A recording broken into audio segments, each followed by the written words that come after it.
Good afternoon and welcome to today's ADWEEK webinar, where we will be covering what agencies need to know about social media in 2021.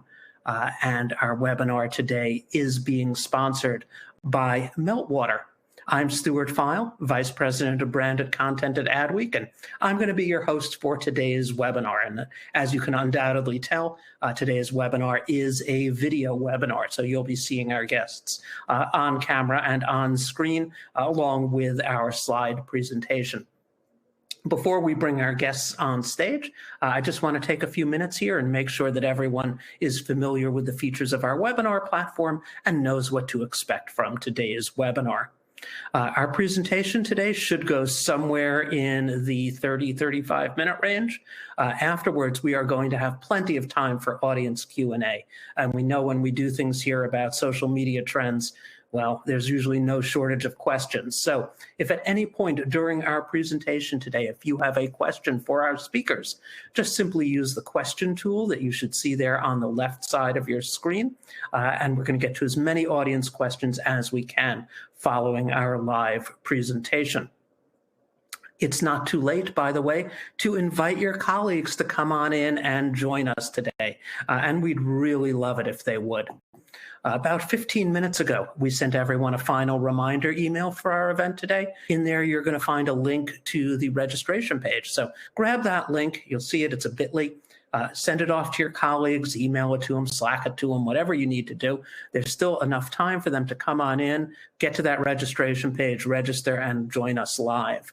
But if they can't make it live, today's webinar is being recorded and will be available on demand. And we're going to make that on demand. We're going to send a link to that on-demand version to everyone in our audience who's registered. So check your email about 3:30 Eastern time today. You'll get that link to the on-demand version. A couple other things I just want to cover. If you are interested in getting a copy of today's slide deck, we always try to make a PDF of the slides available to you, and you can get them right now in Event Resources. You'll see that tab. It's at the top of the window that has the slides, so feel free to go on in there, download those. In there as well, you're going to find two really great guides that were put together for Meltwater by Social Media Week. Social Media Week is now an ADWEEK company. This is actually our first webinar that is coming post our acquisition of Social Media Week. So go on and grab those. They're called Marketing Reinvented.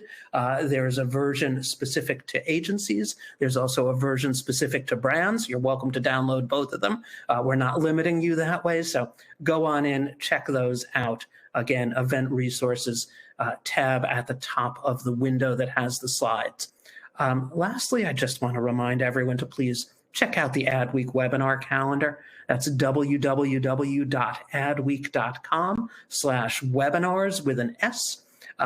We've got a whole lot of webinars coming up. We're doing 3 a week now. So you'll see 3, 4 of them. Actually, next week we've got 4. So go to the calendar. We've probably got about 10 or 12 upcoming webinars listed. Sign up for an upcoming webinar. You'll also get access to our full archive of on-demand webinars. That's every webinar we've done in the past 12 months. You'll find them there. So keep an eye out, download those, see what interests you. Again, we know it's been a great resource to a lot of our audience. So let me take a moment and introduce our speakers.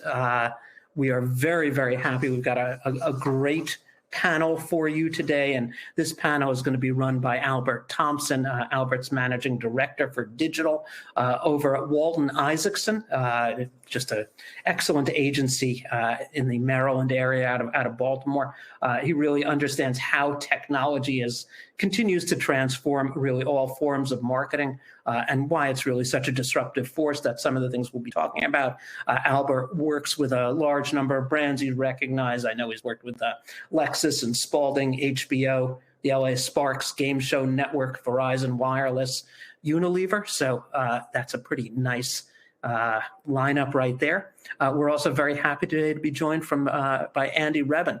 Andy is the VP and Digital Officer over at El Pollo Loco. If you are East Coast like me and maybe you're not familiar with them, they are obviously a QSR. mostly on the West Coast. I guess we were talking like California, Nevada. He can talk about the states out there, but they are a significant presence in that area. And he's an accomplished global marketing executive, really talks about, delivering first to market production products and profitable growth for the billion-dollar brands that he works with. So again, will be great to get that brand perspective from Andy. And then from Meltwater, we're very happy to be joined by Lance Concannon. He's part of the marketing team for Meltwater's social listening management and analytics platform, and he's been there since 2015. So, gentlemen, I want to welcome the three of you, and let me just bear with me here 1 second while I bring the three of you up on screen, and I very pleasantly disappear from on screen. So over to you, Albert, to take over today. All right, sounds great. Thank you so much, Stuart, for the great introduction, and happy to have two colleagues here. Lance from the Meltwater side, which is our social media monitoring partner we've been working with a number of years, and Andy was more than welcome to hop in the box with us. So hoping we're going to have kind of a spirited conversation of where we've come, where we are for all things social media. We've been getting some of the influencer marketing stuff. So without further ado, let's kind of get into the topics, gentlemen. Great. So when I think about social, I think about, Andy may be able to reflect on this. Back in 2005, I remember telling clients, like, social media is going to be the new media. And they were like, what? Like, we buy TV. And here we are, a decade and change later. We have to produce documentaries around our addictions to social. I mean, that's coming full circle from a WTF moment to, oh my God, like the machines they're going to kill us essentially. So it's always a lively conversation. I'm going to throw a few fastballs to you as I go through the agenda, but a lot of it is, why is social important now more than ever? What are some of the big trends we'll see for 2021, which really started in 2022. We'll obviously get into some key takeaways, and then we'll open up the floor to some question and answers. So look forward, Andy, to the chat, and Lance, and let's kind of get into it. Let's do it. So when we think about sort of how full circles come, obviously the pandemic accelerated a behavior that didn't need to be accelerated. And when I look at it, I think of it was like a perfect storm between this notion of micro moments, how many times we engage our phones, mostly via social. It was part escapism, the fact that we need to free our minds of all the distress and anxiety that was going on. So it seemed like it just gaslit what was already surging just in terms of behavior. So if you see 23% of marketing budgets are now part of social, I think that's a conservative number. When I look at how almost every marketing activity, minus linear television, has a social component. So I think when you look at the hard numbers, that might be the budgetary breakout, but I think it's actually closer to 35-40% when you really normalize how it touches everything. 24% of the activity delivered mostly by agencies. So there's obviously a mix of clients doing it a bit direct, as well as agencies doing it. And then some of this stuff is really direct platforms. And then look, 43% admit to spending more time in social. Look, I think we all admit to spending more time in social. So, again, when I look at that's the definitive statistical information. But when you get down to it, we know it's much bigger than that. So, Andy, give me some of your reflection of how the pandemic sort of accelerated, and perhaps some of that QSR perspective will help sort of add additional context to what we see as like a runaway train that's probably never going to slow down. So I think you hit it spot on. I mean, you've obviously seen digital budgets grow immensely since 2015, 2016. It just keeps growing and growing and growing. And for us specifically, we had massive shift away from TV. Obviously, out of home wasn't as relevant because people were not driving around as much. And so for us, there was a lot of focus on social, specifically a little bit more of a trend to user-generated content. People were staying in their homes. They were spending a lot more time on platforms like Facebook, Instagram, TikTok, you name it.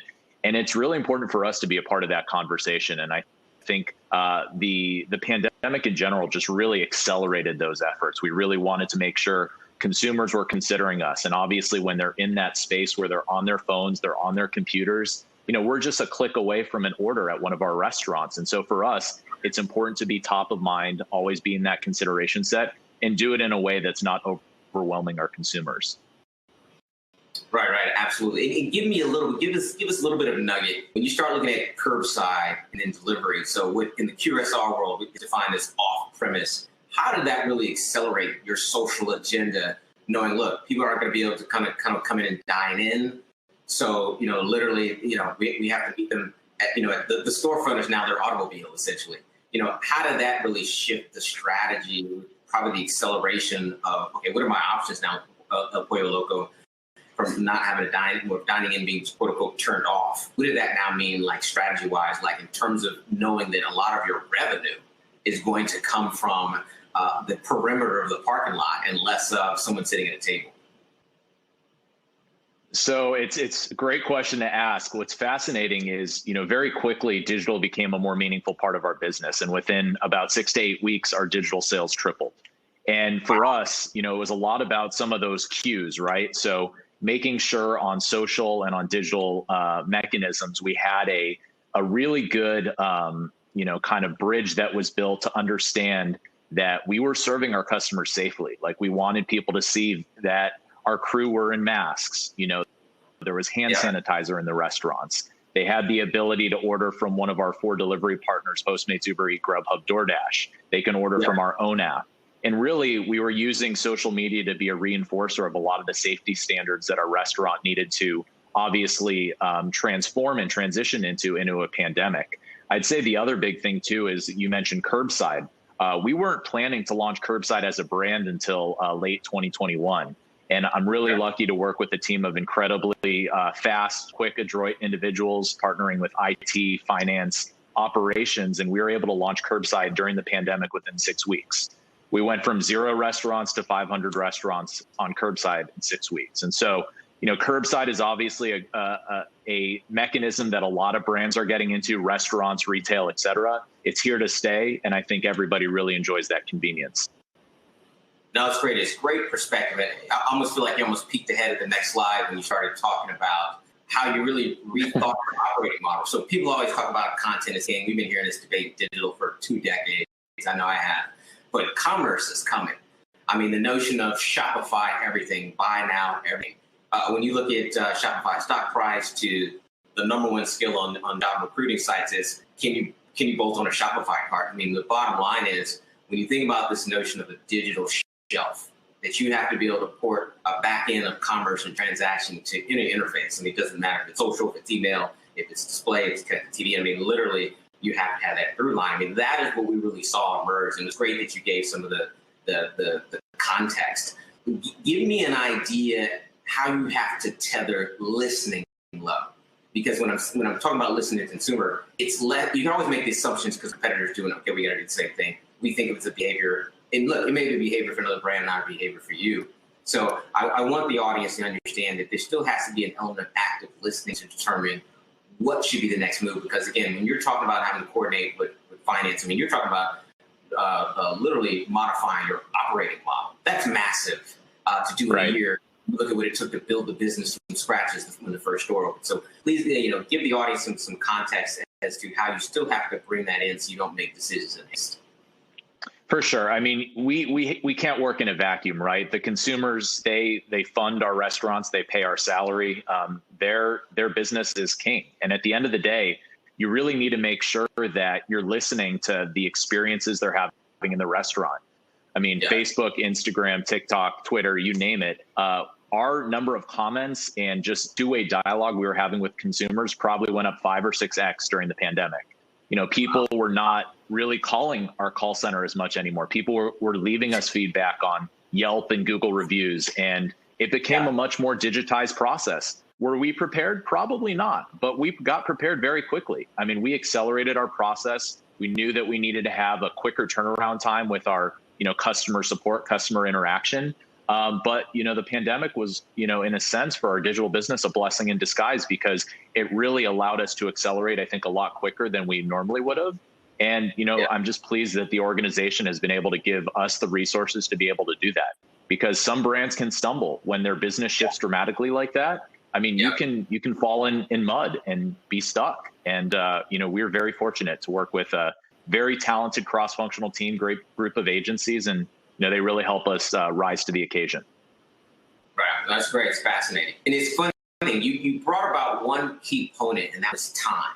So we've always heard this notion about real-time marketing.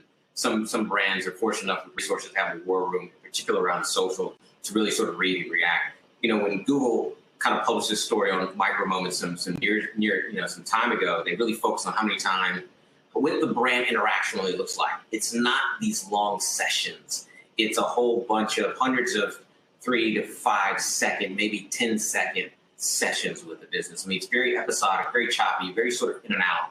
And you think about the pandemic, if the average person was looking at their phone 100 to 150 prior, I think that probably twofold, right? And they had sessions where they literally just couldn't lift their head up. So one of the things is, is from a pacing standpoint, what is in your mind enough and what is kind of too much? I mean, look, you can almost develop anxiety around trying to maintain the pace and the pulse of what is going on. And it's kind of that big data versus little data.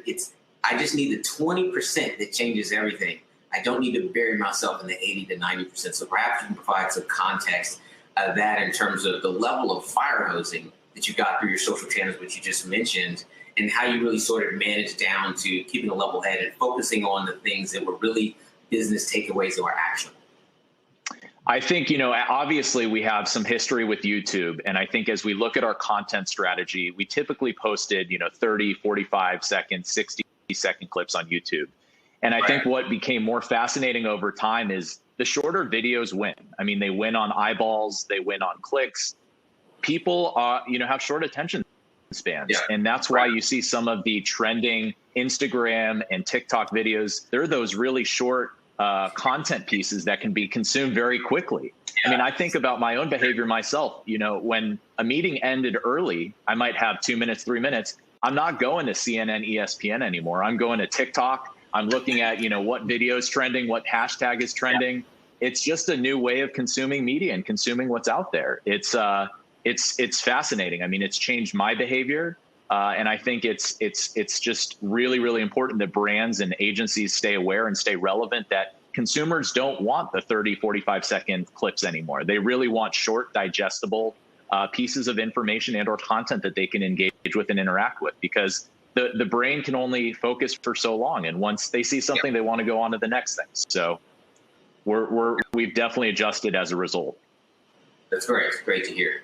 One of the things that obviously took place and really played out via social media were all the things that happened in this country last year, from obviously the COVID outbreak to the social injustice movement around Black Lives Matters, and even stuff we're seeing play out in politics. But, I think what we're watching, and this became the human element of social media, the fact that the fabulous level of finish that people saw on Instagram that was a projection of a supposed infamous life that doesn't really exist, really wore off. Like, it was really insensitive, and the world became highly desensitized to that. So you start to understand rules of engagement of each platform between people on TikTok are their kind of normal goofy self. They just let down the veil, let their hair down. There's no makeup. You just kind of do it because you're in and out. And then you look at, some of the behaviors of Facebook, where that's your kind of network, community network hub. It's where you're being followed by your old high school teacher, and you're like your pastor of your church, and maybe fraternity. So you gotta keep it real there. And then Instagram was kind of like this filtered finish of what it is. And all the platforms have different dynamics, but I think with matter is said is like, people need to get very real about where they stand and stand for something. And you don't get to hide behind a moniker that it's just an institution, but it's an institution run by people that have to align with some sort of ideal. And granted, when you start to look at a few things that pop, some of those I think I referenced. I think one of the things was authenticity. Look, people got a lot going on. They're scared. Just give us maybe some context as to how you may have evolved your narrative for social. Because here's the thing. The notion of corporate communications is kind of a dying discipline. Everything is just like go hard branding. But when you think about issues management, crisis management, all those things that sort of played out, PR, public affairs, I mean, that's the dynamic, but, just it'd be interesting to hear if there's some things that you all wanted to make sure you are conscious of, even from the tonality of level setting and being at the level and meeting people where they are, which may have been very different than how you started the year. I think that's great context for the audience. I think, being active in the community is a huge piece of our brand. It's a huge part of our narrative. Making that emotional connection with the customer is key. And, throughout 2020, there were certain moments in the calendar that really allowed us to be our true authentic self as a brand and participate in the conversation, whether it be National Nurses Week or whether it be Hispanic Heritage Month. There were some key moments throughout our calendar that really allowed us to kind of rise to the occasion as a brand and really give those healthcare heroes and give, the Hispanic businesses that have been kind of overrun with a lot of loss of transaction as a result of the pandemic. And, for us, we created a GoFundMe campaign for local businesses in the LA and outer market area. We were able to raise $130,000 to help keep those businesses in business. And for us, that was who we wanted to be. We wanted to be a part of the conversation, a leader in the community, and really help those people who, obviously come visit us as consumers every single day. Wow, no, that's great. I mean, I think what the lesson was is that we're all tied together as an ecosystem. Now, obviously, we're more connected than we realize. And obviously, social has really mitigated the notion of reason of separation. It was great to see that you all extended an olive branch into the community. Look, even at the end of the day, if some of those businesses are quote unquote selling food in a somewhat of a capacity similar to El Pollo Loco, but at least the understanding is like, look, if you're not here, we are not here. So we actually have to kind of keep you operating in a sense that, you'll still live here and we would be a choice of option even for some of your customers or even you yourself to dine at. So I mean, that's a great story.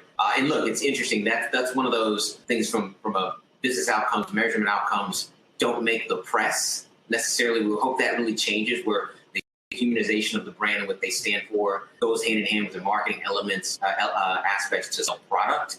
And then people get a better idea of like who they're actually in the sandbox with. And I think I've always talked to clients about, you got to be very careful when the aspects of your relationship is very transactional, because sentiment will play out in social, and you want to be on the right side of your own history and not on the wrong side. Completely agree. Spot on recommendation. I love it.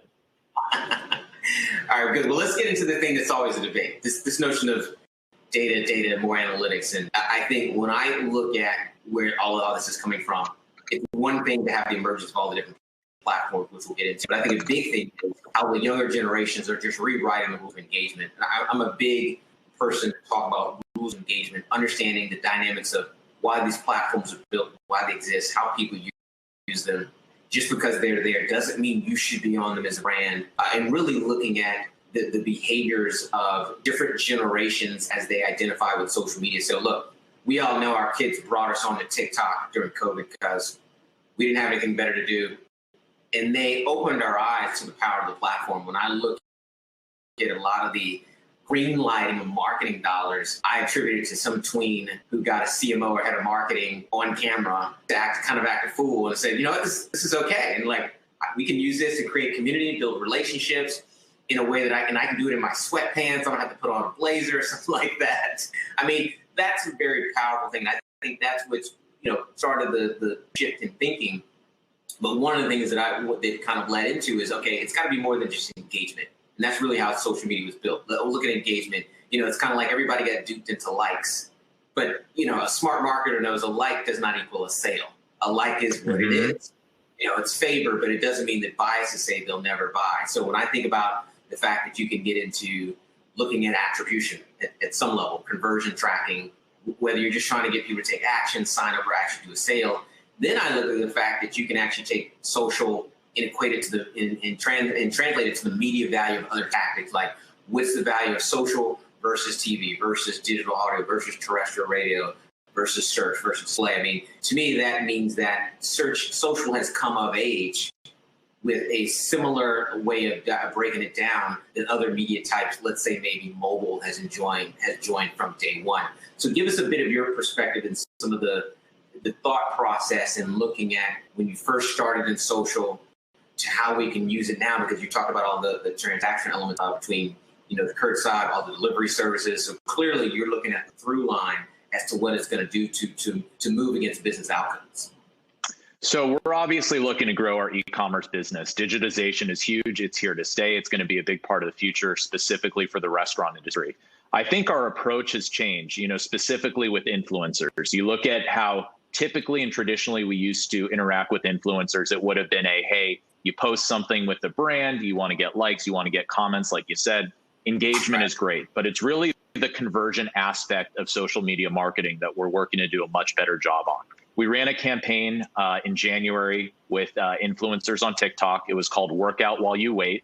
And it essentially tried to highlight our Pollo Fit Bowls, which is a keto-friendly product that we serve at El Pollo Loco. One of the things we did differently, and it might just seem, very, very, beginner, is we gave all those influencers codes. So essentially, we were able to measure what type of conversion they had on the TikTok platform. So each influencer we contracted with, they had 500 codes. We wanted to measure how quickly orders were converting, how many more people signed up for our Loco Rewards loyalty program. And so, again, those are some other metrics like you referred to outside of just the traditional engagement that you typically measure that were very important to us. And as we look to continue to contract with those influencers or look at others, I mean, that's a very important data point for us because we know who really has a good hold over their followers. You can kind of get a sense of who really has a good voice and who can get those people to convert. Wow, that's great. That's fascinating. I mean, there's so much we can unpack in that in a totally different conversation, but it kind of takes us to the next thread of the discussion. I mean, look, and I kind of said it earlier, just because the platforms exist doesn't mean you should be on them. And, look, the death of TikTok was grossly exaggerated as long as a lot of things digital still here, but obviously you had some of the other ones that emerged, like Dub Smash earlier. I mean, you start to look at the emergence of Pinterest and the commerce conversation. Obviously, Facebook network has been there, and look, there will essentially be more that will butting into this discussion. So, the biggest thing is that look, there's some universal appeal about all these platforms. What we'll do. I think one of the things that emerged from our TikTok conversations was the fact that a lot of the people that have TikTok profiles don't necessarily have Instagram or Facebook profiles or YouTube. Right. That in itself kind of cancels out the need for the others. And look, that obviously happens when it's used younger because when you start thinking, the distributed media, you are more distributed as you get older, as you're on more platforms and you expand your reach. So I get it, younger skewing that you're only on a couple. One of the things I want to get with you to get some context to the audience is, in my mind, you have to look at the personality of your brand and say, look, are we a TikTok type brand? Are we a Snapchat type brand?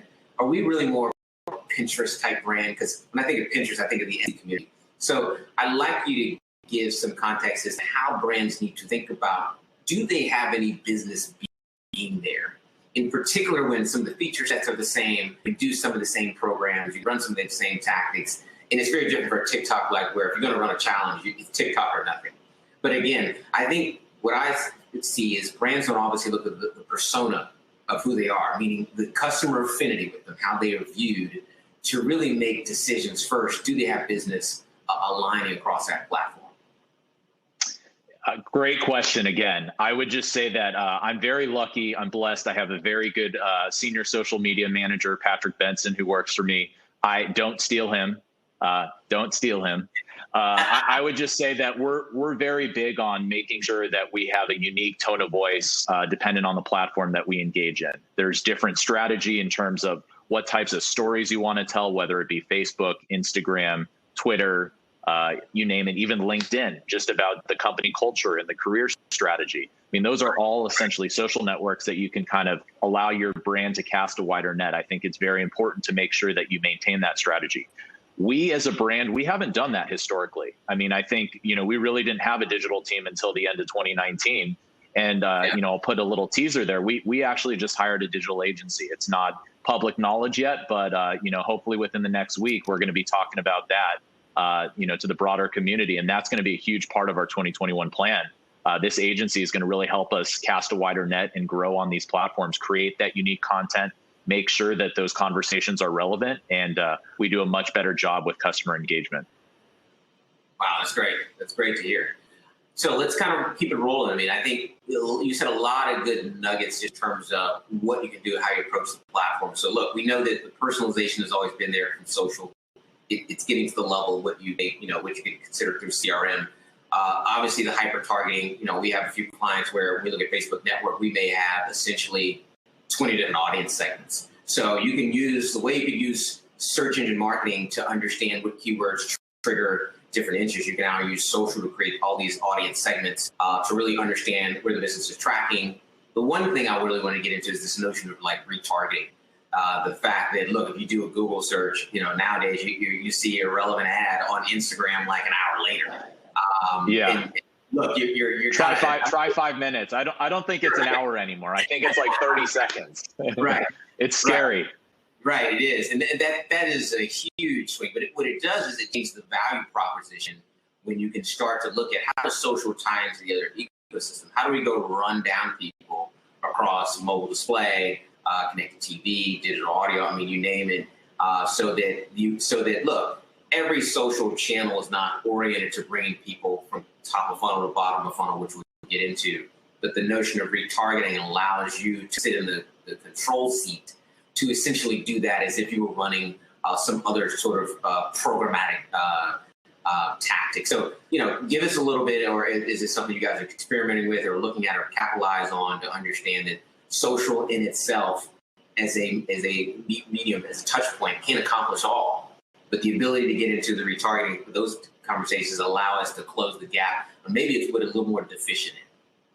For sure. I think you can look at just even our delivery strategy. I don't think we're ever going to beat the DoorDashes, the Uber Eats, the Postmates, the Grubhubs of the world.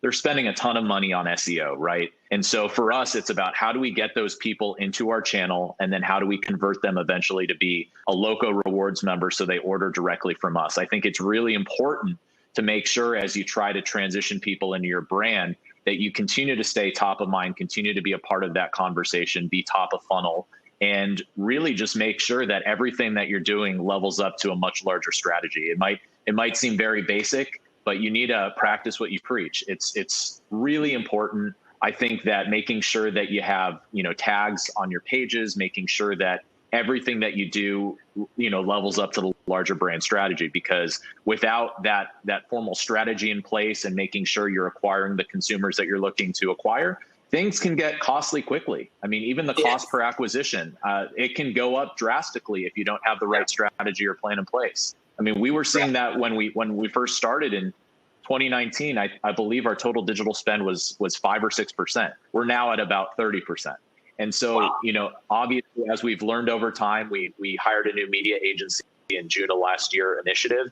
They've done an incredible job of driving down our CPAs, CPMs, and really just making sure that the overall strategy all speaks to one another, and we were able to convert and transact and get them into our funnel. That's great. That's great to hear. It's interesting. You talked about the cost getting away from you quickly. Let's get to influencer marketing, because that's like the core of social. Look, for some businesses, at the core of what they do. So look, we got the range from, I would say, the most mature sense, micro to macro to mega being really on the celebrity end. If you really had to really stratus this out, you got nano, micro, macro, mega, and then celebrity, which are your movie stars. So clearly there's far more range. I think back in the day, everybody was trying to go mega, somebody who could sort of galvanize an audience. And a lot of that came from the kind of the Kardashian model, that you had to get somebody major. But now we're starting to see these different archetypes that people can solve for different business challenges. So this is going to be kind of two-part. Let's get into the first part. The first thing is, would like to hear some of your context, because I mean, look, in a QSR business, a celebrity carries a different value, maybe not at all. But when you start to get to the lower end, the people who are really churning and showing up a drive-through where they're there week to week, several times a month, would love to understand kind of how you guys have started to look at the range of the influencer spectrum in terms of how that supports you guys from a QSR standpoint.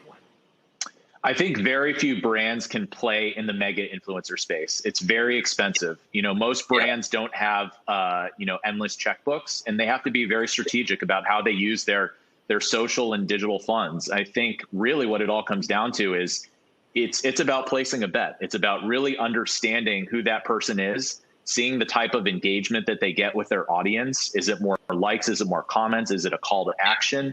Those are all things that we look at when we try to decide if we want to partner with an influencer. I think a lot of big brands have the ability to, stroke a check and they can have success with campaigns. I think what McDonald's did recently was phenomenal. I mean, they sold out of the meals that they did with their celebrity influencers very quickly. I mean, it was super impressive. But not everybody has that ability to partner with an influencer of those magnitudes. So again, for us, I would say that, really trying to do our homework, working closely with a couple of the influencer agencies that we work with, as well as our media agency, to make sure we understand who that person is. Because to me, I'd much rather have a micro influencer who just does a stellar job of making sure that they're talking about the brand favorably, they're positioning the brand in a positive light, and they're authentic to who we truly are as a brand. I mean, that's key, right? You want them to maintain their authentic identity on their own channel, because that's where you'll get that greater engagement. But ultimately, you want them to be a positive, reflection of the brand as well. Absolutely. And that kind of brings me to my second question. I mean, when you talk about everybody can't stroke a checkbook, look, the influencer really is about unlocking an audience, going to a partner network. I mean, at some point, the influencer steps aside, and you got to get the followers, because that's a consumer base. The influencer represents one consumer, which means it's sometimes one purchase. The hundreds of thousands behind them represent business opportunity and growth. One of the things we've actually been working on with Meltwater is, because of the profiling we can pull on the follower of any influencer, is how do we unlock that? How do we get into a retargeting where an influencer does an initial post, but we use the follower data to actually do some of that retargeting we talked about, to discern what influencer type is best suited for driving engagement, what is for driving conversion, what is a conversation. And when we think about the different archetypes you put in the sandbox, you can literally start to strategize who should accomplish what. Even if you look at their follower, you can say, okay, their follower base is probably the chatty. They'll be the catalyst, the conversation starter. But when I look at this other influencers, they look more like buyers. And that's a couple of things that we're working on with a couple of our partners, like Beauty Ads, and even on the multicultural side with Ads Mobile, to sit there and start to look at how do we go run down where the real opportunity is. So I think, is that one of the things that you guys have started to play around with, saying what influencer type, best serves this type of goal or outcome because of who sits behind them. This person over here, can serve this type, whether it's two different people you're looking at essentially. I think it depends. There's influencers who obviously function to a certain degree of specificity. And if I go back to the example I utilized earlier in our conversation about the keto world, keto is a very niche community, right? And they have a very passionate group, passionate fan base. And you really want to allow your brand to cast a wider net when you partner with someone who's in a keto community. For us, that keto product was an opportunity for us to really get more millennials, get more Gen Z into the door at El Pollo Loco. Traditionally, our customer is 45 to 50 years in age. And it was an opportunity for us to, again, cast that wider net and make sure that we were speaking to a different audience with a product that was unique to us as a brand. We hadn't done it, previously before. So I would just say that when we try to source our influencers, we look at their ability to convert. We look at the type of community that they engage. We're also a little bit particular in the aspect of, we look to see what other brands they're partnering with. Because again, I think it's really important that if they're partnering with 4, 5, 6, if there's a post, every single day with a different brand, that really doesn't give me much value. I think it actually kind of denigrates a little bit their brand because it just seems like they continue to promote everything, and then that loses credibility with the consumer base. Absolutely. It's great that you said that, because you literally hit into the next topic. I mean, when social really started, whether you're looking at social, the broader spectrum, or influencer marketing kind of sitting at the core, a lot of it was top of funnel. The fact that, hey, you just kind of like shoot your shot, and then we'll see what level of engagement you get, and then that's the takeaway, and brands are like, okay, well, what do we do next? And it's like, well, it's not actionable to build a business model around. You just put it out there in the ether, and hopefully there's some residual impact. But now you can actually build campaigns with top of funnel sensibilities and bottom of funnel. And obviously some of the retargeting helps close the gap there. So I think that's what was great context you gave, because that's how we really come full circle, just in terms of really develop a strategy around social the way you would the entire marketing stack, between experiential activations, between what TV and radio do on the broadcast side, between what core programmatic does, between social and influencer marketing does, CRM. You literally could take social and break it down the same way that you see essentially this funnel. And again, when you look at that, the emergence of the digital shelf, like brand awareness alone is not enough of a success metric, and not in this era in which everyone's like scrutinizing the level of ROI. Absolutely. Yeah. All right, so let's talk about, when you think about talent, this would be great for you because, look, at this point, beyond digital, obviously, and social, you need to be weaponizing the level of talent that you're bringing into the organization, because it used to be this was siloed. Someone who used Hootsuite and Sprout Social and Sprinkle were managing posting, like calendarizing. Then who was doing social media monitoring? Well, that's another company. And who's looking at the insights. Then who's doing paid social is different. And then organic might have been under the PR department. I mean, look, if you have the view of all of that and can execute based upon all those inputs, a strategic approach, you are at a major advantage than anyone else. So, I think what would be very interesting is how you guys were organized as an organization, because where all these started was SaaS companies propped up to allow you to manage campaigns, and SaaS companies propped up to monitor. Agencies moved into it, and we've been in media agencies and brand agencies fighting with PR shops with who's on social, and look at some of the same infighting on the client side. But give us kind of a real world scenario of what this needs to look like in the modern era. You need to have a good quarterback or a good orchestra conductor. Really, what it all comes down to, because there are, like you said, there are so many tools out there, and every tool claims that they're the best solution since sliced bread. And I think it's very, very important to be mindful of how the strategy that you want to take to market, the tone of voice you want to carry the brand in, how the solution really helps ultimately. Because like you, I don't like to have 10, 11, 12 different solutions. I mean, I think it's exhausting. There's so many people you have to talk to. So I think, if you obviously have the solutions that really deliver what you're looking for as a brand, and you have that partner like I do, who really understands the space and understands what we need to move forward, those decisions are key with a really good quarterback, a really good orchestra conductor, because that individual knows what they need to make the system go round and make everything work and function together. And so, the person who I have managing all that on my team, I mean, he came from the entertainment industry, 10 years of experience in transition into food. And so, you can't get better experience than working on American Idol and The Voice and then coming to work for us. So it was really, really good transition for him. And, I got very lucky. No, it's great. I mean, it's great you brought that up. I mean, our agency is stocked with people who've done talent management, who've been A&Rs before, come from the brand entertainment world, have done a lot of talent integration. So it's kind of like that meets tech. And then obviously that meets tech, which now meets business outcomes. So you need the tools, you need them. And so I think that's one of the key things that companies miss, what you just said, is that there are people who understand how the world works in a parallel sense from the ground level. And that's really where it starts, because obviously, you're talking about managing people, you're managing the narrative around conversation. So if you have some acumen when you've been in that world, you're obviously at a huge advantage when you're talking about, well, just how do we leverage technology to solve that same problem? So thank you for that. That was a great piece to sort of take us into the wrap up. For sure. Yeah. So when we think about sort of key takeaways, and look, feel free to throw some other things that you've seen trending. I mean, obviously it looks like, again, as I said, the social media is going to get bigger than it ever was. It's accelerating across all platforms. From a real-time perspective, you still got to be very socially aware of what's taking place, and having some level of adaptability to still have that listening. I mean, the notion of data and social is expanding because the platforms and their capability are. And again, when you start looking at behavior of the younger generation, who will be the future, they're setting the stage for the data signals that sort of matter. Obviously, the hyper-targeting, and again, I think the retargeting is the biggest piece, because it's like whatever social can accomplish or influencer can you do some level of retargeting to bring them down that funnel? And that essentially changes the value of what you do in the front end anyways. And I think that's a key takeaway.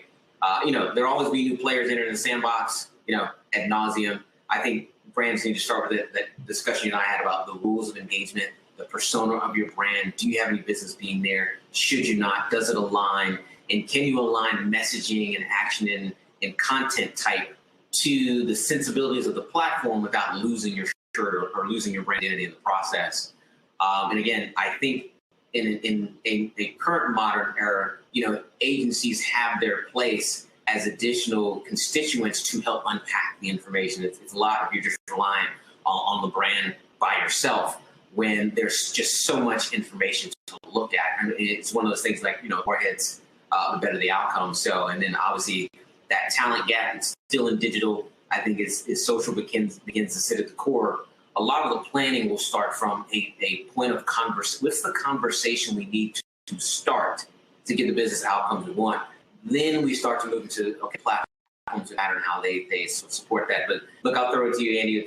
Any sort of final thoughts based upon what you think the year unfolds for us? I think you hit it spot on. I think everything that you summarized was a really good characterization of our conversation. I'd say the one other piece that I'd leave the audience with is really just planning. And I think we started off a conversation about talking about those key moments. And I think sometimes we're so used to, wanting to plan ahead, whether it be a new product launch or something that we're doing to try to build the brand. But there's like one distinct example I think back on when I think of 2020, and it was an opportunity that we really did not capitalize on as a brand. And it was when the Dodgers won the World Series. And we talk about this as a team. I am a huge Dodgers fan. I'm a huge Lakers fan. And it was a really big thing considering, we were in a pandemic and the sports scene in LA had been rather dormant for a while. And for us, it was a really good opportunity for the brand to be a part of the conversation and seize on that opportune moment. And we weren't able to get things together quickly enough. And I think, as we go into 2021 and look into 2022, being able to be a part of those big cultural moments as they come up, and even plan if you know that a team is going to be in the finals or has a chance to win it all. I think it's just really important. I think it's very hard, especially when you're a smaller company or a mid-sized company and you don't have extensive resources. You really have to prioritize things differently. But it's certainly a lesson I took away from 2020, just making sure that we think just outside the box of what our traditional day-to-day looks like. Right. Yeah, that's great. I love it. I love the fact that you ended with the notion of these cultural moments as part of the operational strategy. Because look, if 2021 is half as messy as 2020, a lot of the things that break do to become opportunities if you have readiness prepared for it. So appreciate that. So thank you so much, sure. Andy. We could do this all day long, but at this point, we got to turn it back over to Stuart and allow him. Stuart's going to come back in and start fielding some questions. I'm back. I'm back. Made it into the cube, and Lance is back as well. Listen, we want to take some questions from the audience. We had a bunch come in during the webinar. We're going to get to those. I just want to remind everyone, please ask your questions using the question tool there on the left side of your screen. Hopefully we're going to have plenty of time, over the next 8-9 minutes. We'll get to as many as we can. If we don't get to your question, I will forward it over to our sponsor, so there's always the opportunity for an offline response. Some quick reminders for everyone. Right now, if you want a copy of those slides that Albert put together today, you're going to find them in Event Resources. You're going to find that tab right now up at the top of the slide screen. In there, you're also going to find a couple of things for Marketing Reinvented 2021, these great ebooks that Meltwater has put together with Social Media Week, which is an ADWEEK company. So go on in there, please download those, check them out along the way. Also check your email today, 3:30. We're going to send you a link to the on-demand version. So if you've got any colleagues who you think are going to be interested, send them that link, or better yet, have them register, come on in. We'll send them that link directly. Okay, let's move into some of these questions, everyone, and we're going to try to maybe make it a bit of a lightning round because we don't have a ton of time. But let's just talk a little bit about, look, we've seen the boom in social media marketing over the pandemic. We all know that pandemic behaviors, I think the big open question for a lot of people is, what is that going to be, post-pandemic? So can we talk a little bit about what you're seeing, and Albert, as you're seeing things here, let me direct this to you. What are the sort of the pandemic behaviors that you're seeing on social that you are planning are going to continue going forward with your clients? Yeah, absolutely. I think there's been a greater extension we talk about this notion of the distributed media or your distributed identity, meaning people are onboarding more platforms. I think the TikTok thing had people starting to look the fact that maybe some of these will go away and we have to have backups. And then, when you look at some of the things from a political perspective about what got shunned or what was no longer be passable as content, people start exploring more micro communities. So I think what you're going to see is a tiered approach, the same way you see in other media types where you have sort of tier 1 media types, tier 2, tier 3, all the way down to local.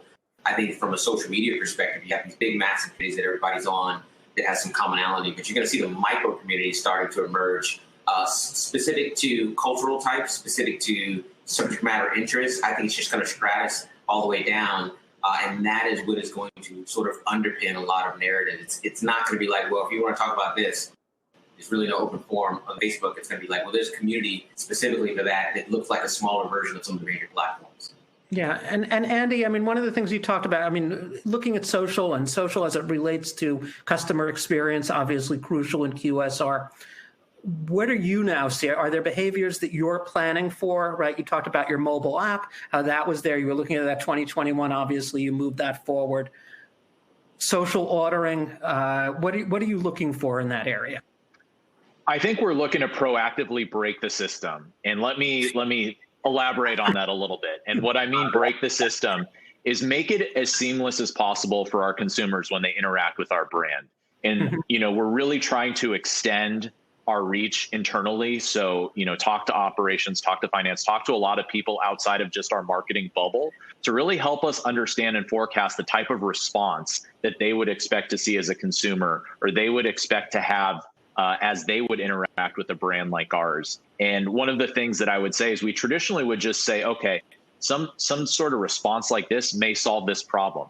But I think we're really trying to do a better job of anticipating the problems and, like I said, break the process, just so that when we're in the moment where we have the opportunity to respond or have the opportunity to make a bad moment a bright moment, we are prepared. And it's something that we as a brand needed to do a much better job of. Yeah. Lance, I want to make sure that we get to you because we don't want you just to say, we're going to have a webinar, but we're just going to have Lance sit there quietly throughout everything. But, as we look at one of the things that during the conversation, Albert and Andy talked about, which was influencer. And I think a challenge for a lot of the marketing community these days is identifying influencers. Can you talk a little bit about sort of social listening and how you're seeing clients right now approaching their influencer identification and how maybe they should be using sort of the social analytics platforms to help identify some of that? Oh, I may have you. Hold on a second, Lance. We were muted there because we're going to have Lance. He's just going to talk. We're going to have him muted. Sorry. Yeah, influencers is one of those interesting topics. Every year, everybody says this is it. Influencers are done. Certainly a few months ago, I was hearing a lot of people saying the pandemic's just destroyed the influencer marketing model. It's over. It never is. There are always going to be people online who have something to say, who manage to carve out an audience for themselves, and those people are always going to be great partners for brands to work with. It's not over. It's never going away. One of the big problems that the industry has faced with all of this, though, recently has just been this idea of influencer fraud. It's very easy to buy followers and to fake an audience. So that's one of the things that we're actually quite good at, and using social analytics, you can really kind of dig into a particular, you can identify influencers much more easily by sort of figuring out who's talking about these topics, who's got the most to say that's relevant to us. But also platforms like ours are very good for really getting under the skin of their audience and figuring out, are they as influential as they say? Are these genuine audiences they've got, or have they just kind of, paid somebody a few $100s and bought thousands and thousands of Instagram followers that are really just bots? So if you're really interested in finding your own influencers and figuring out who they are and figuring out whether they really are influential, then social analytics is it's kind of a must-have platform, really. Is that what you're using, Andy and Albert, as you're going forward on this? I mean, again, we talk about the mega influencer, but the mega influencer, as you were saying, Andy, is just for the limited few. It's cost, right? A $1 million tweet is not something anyone can afford, but a handful of people who are just, the people who are doing, create your own menu for El Pollo Loco, or Albert, who are, talking about, performance, European performance cars, as we'd see from behind you, are probably more valuable in the long run. Is that generally your sense? And is that what you're using as you do this? Andy, I don't know if you want to start. Yeah, I think we spoke about it earlier, but there's obviously the pure engagement piece, which is obviously something you always want to be top of mind, top of consideration set. But then it's really about the conversion. And Albert and I had an opportunity to discuss that. Conversion is huge. And sometimes with some of these more micro influencer communities, they convert at a much higher level than sometimes some of those macro influencers. And it really helps build the brand foundationally to a much higher level than, pre-influencer tweet or influencer content. It's fascinating just to see the level of conversion lots of times you have with some of those micro influencers. Yeah, I'm going to interrupt. Albert, before you get to that, we got time for one more question. So I'm going to go back into this, and for the three of you, just lightning round. We talk about this as what agencies need to know for 2021 in social. Short, 10-second response. What do you think the one thing that you could pick as people walk away from this that they should be doing and their agencies should be thinking about for social for the next year? Really quick. Albert, what do you think that they're going to do? They're going to need to know. Yeah, you got to mitigate the silos. You got to close the gap between insights and intelligence comes out of monitoring tools, between what you're doing paid social and organic social, between what you're doing influencer marketing. Everybody gets to the table so you can tether them together. Because some of the things we're doing, we're tying that stuff to what we do through connected TV, digital audio, etc. It's an ecosystem. Don't look at it as this is one agency's lane versus that agency's lane. Lance, 10 seconds. Your prediction. One thing people should be doing in 2021. Sure. It's chaos out there. We all know that we've talked about disruption for years and years and years, and now we know what disruption really is. It's been forced upon us. I think data, social data, media data, it's our best chance of figuring out what's going on out in the world. And the opportunity for agencies is really to be the interpreter for brands, because brands don't have that. A lot of brands don't have that capacity in-house, and that's where agencies can really add value. Andy, in the crazy world, your prediction for 2021? I think flexibility, rolling the dice, and taking chances. And the best example of that would be the Reddit 5-second Super Bowl commercial. I think nobody would have predicted that would have took off like it did. Yeah. Listen, I want to thank the three of you for taking some time. We are at the end of our time here. To our audience, some final quick reminders. Again, head on in to event resources, grab those ebooks, grab the slide deck, please. Again, adweek.com/webinars, our webinar calendar. See what's there, sign up for something coming up. So I want to thank our speakers again. Really appreciate your time today. I want to thank our audience for taking time out of their busy day, and we look forward to seeing everyone at an upcoming AdWeek webinar. Thank you, everybody. Thank you.